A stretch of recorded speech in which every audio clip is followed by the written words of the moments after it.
Hey there! So you have an analytic paper due this week and a few more later this semester. I don't personally think it's fair to grade students on a particular type of writing without actually teaching them how to do it first, so that's why we're here. Literary analysis is a really particular genre, and today we're going to look at the conventions of analytic writing and the elements of a strong analytic argument. And then we're going to talk a little bit about the requirements for analysis assignments going forward. So let's start with the basics. What is literary analysis? Basically, it's about making an argument about a certain way of reading a text. You can construe reading a text broadly. I also mean viewing a film or even watching a television show. For the purposes of this conversation, I'm going to use Shel Silverstein's The Giving Tree as the example, because so many of you mentioned it in your readerly autobiographies. If you're not familiar with that book, go ahead and watch the read aloud of it on YouTube.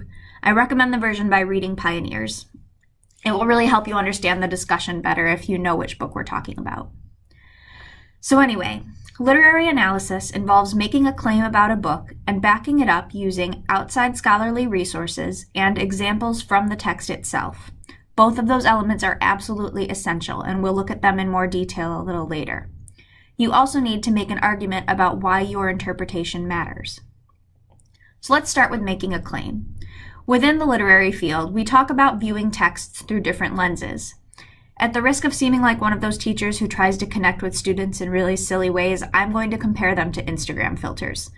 So regardless of which filter you put on a picture, it's still the same picture, but the different filters highlight different things and change the way that you view the image.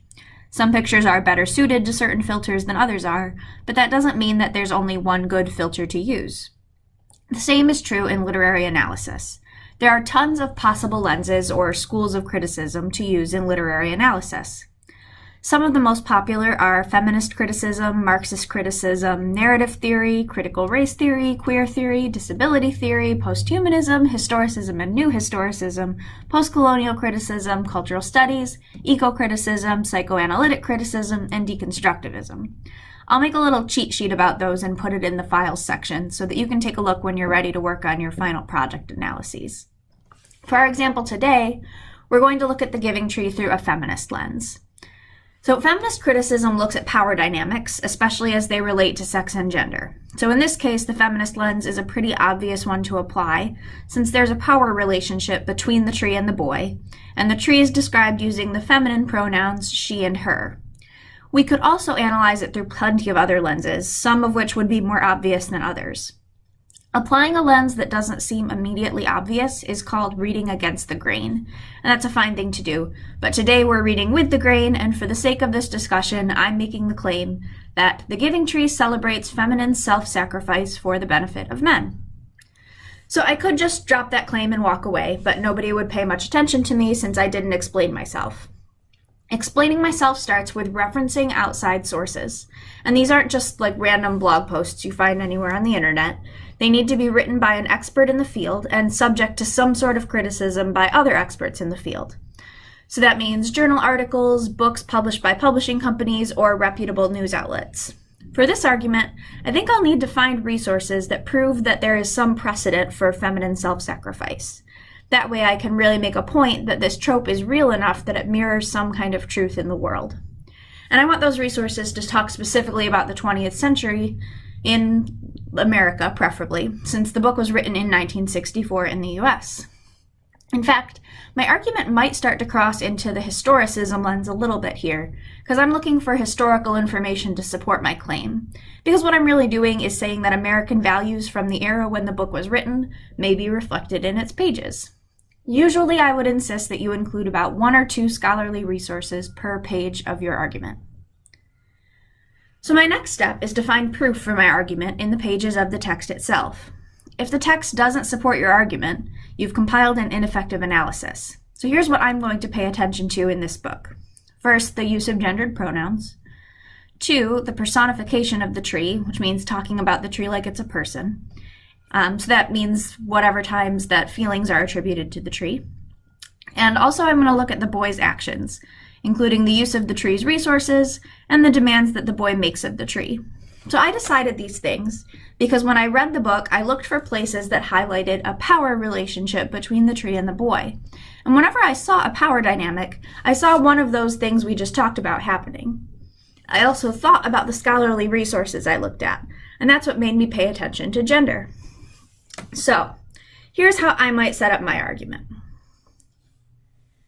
The Giving Tree is a perennial favorite of many teachers, parents, and young readers who point to its message of unconditional love as evidence of its quality or even of its morality. Now, I would probably write longer here in an analytic paper, describing the way that a surface reading of the book seems innocuous. It sets up the classic they say and then I say style of argument, which presents the popular way of thinking, followed by the writer's alternative claim. However, it also bears witness to some of the troubling gender dynamics prevalent in America at the time of its publication in 1964. That was kind of my transition into the next section. Next, I'm going to provide a very brief summary, focusing only on the salient elements of my argument. Because this book is short, I can get into some detail. The key here is to provide a summary, not a synopsis. It's a general short look at the story, not a play-by-play of every action, especially when you're looking at a longer text like a novel. A feminine tree is introduced, along with a boy who loves her. The boy comes to the tree every day, taking her leaves and apples, playing hide-and-go-seek and sleeping in her shade. And the tree was happy, says the narrator. As time goes by, however, the boy finds other ways to spend his time, returning to the tree only to make demands upon her resources. He takes her apples and her branches in order to make money and build a house. And the tree was happy, goes the refrain, highlighting the tree's pleasure in giving of herself whenever the boy gives her his attention. Eventually, the boy, now an old man, asks the tree to give him a boat so that he can go far away. "Cut down my trunk and make a boat. Then you can sail away and be happy," says the tree. Now only a stump, the tree is said to be happy, but not really. It is only when the very old man returns, looking for a place to rest, that the tree is happy again, since she can provide for his need as a mere stump. So this is where my analysis is going to really take off now that I've summarized it. Throughout the story, we see a feminine tree whose happiness is wholly linked with her ability to fulfill the desires of the boy, as highlighted by the oft-repeated phrase, "and the tree was happy." Never does the boy apologize or consider any alternative possibility for his own happiness. Instead, he continues to only take from the tree, and she continues to find happiness in her sacrifice for his benefit. In fact, she is only unhappy when the boy is too far away to visit her, having used her trunk to sail far away on a boat. Her happiness returns, however, when the boy uses her one last time. The boy takes, the tree gives. Such is the power dynamic, and the tree seems to appreciate the arrangement even more than the boy does. She glories in her sacrifice. The importance of gender dynamics can hardly be overlooked here, whether the reader views the tree as a maternal figure or as a love interest. Regardless, the tree, a feminine figure called she or her throughout the book, does only one thing, literally give her body away for the satisfaction and economic profit of a man. So now I'm going to draw in my outside resource. In this case, it's an article I found called "The Conflict Between and Within Genders, an Appraisal of Contemporary American Femininity and Masculinity" by Karen Rosenblum. I found it by using the search terms femininity and sacrifice and filtering to see only articles on the OSU Library website. In Karen Rosenblum's discussion of American gender constructs, she describes the American social construction of femininity as having the following characteristics. For them, responsibility to care is for the work of others was both the method which guided decision-making and the value by which a decision was judged to be good. Women worry about the possibility of omission, of not helping others when you could help them. In conventional feminine morality, being bad was being selfish, placing one's own needs above others. Being good was doing what others wanted or needed, pursuing submission and self-sacrifice in the service of attachment. So this is precisely the brand of morality we see in the tree, solidifying her behavior as especially feminine, at least within the rules of the American gender construction. So there's only one thing my analysis is missing, and it's a pretty big one, the so what. Arguing a claim about a book without discussing its importance is basically like shouting your interpretation into a black hole. Why does it matter if the tree exhibits feminine self-sacrifice and the boy takes advantage of her? I'm going to argue that it matters because it romanticizes the tree's sacrifice, celebrating a harmful power dynamic. So I might conclude, Such a reading may be troubling to the contemporary reader. The romanticization of the tree's sacrifice reflects a cultural fascination with feminine sacrifice even today. It celebrates a power dynamic in which masculinity takes and femininity gives, leaving behind only dead trunks, happy to have given their bodies and resources for the happiness of a powerful other. So I could go on here, but for the purposes of keeping this video short, I won't. The point is that I've begun to discuss why this interpretation matters.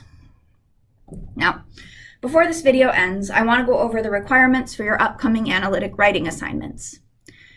So this week you have an analysis of Coraline due, and I've tried to set it up so that you're taking baby steps in your writing practice. I'm only giving you 2 lenses to choose from, the 2 discussed in the Domesticity and Adventure chapter in Heinz and Tribunella's book. I think you'll find that both are equally possible to apply to Coraline, so your assignment is to analyze the novel through only one of them. I'm also only requiring that you use that one chapter as your outside scholarly source. So that leaves your job to basically look like this. First, read Domesticity and Adventure and make sure you understand what both of those genres look like.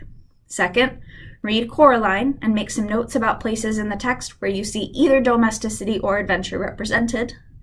And then third, write an analysis making a claim about your reading of Coraline as either domestic or adventurous. Use specific examples from the book and specific examples from the chapter to back up your argument. Going forward, you have a few more analytic responsibilities. Over the course of this semester, you need to write analyses of 2 of the books we read. You can choose which ones, but if you do choose Coraline, you need to analyze it from a different lens than the domesticity or adventure one. The analyses need to be 2 to 3 pages and in MLA style. Additionally, you have to include 4 analyses in your final portfolio. 2 of them can be revisions of the analyses I just talked about, but your portfolio does need to have a common theme, so maybe get thinking about that before you decide which books to analyze. You do have a theme proposal due on March 9th, so by then you should have some idea of which 2 books you might want to submit analyses for. I'm going to put a document in the files section that has a ton of resources and additional information about theoretical lenses using the library and writing with MLA. Definitely check that out sometime soon. And as always, please let me know if you have questions. I hope this has been helpful, and I can't wait to read your work.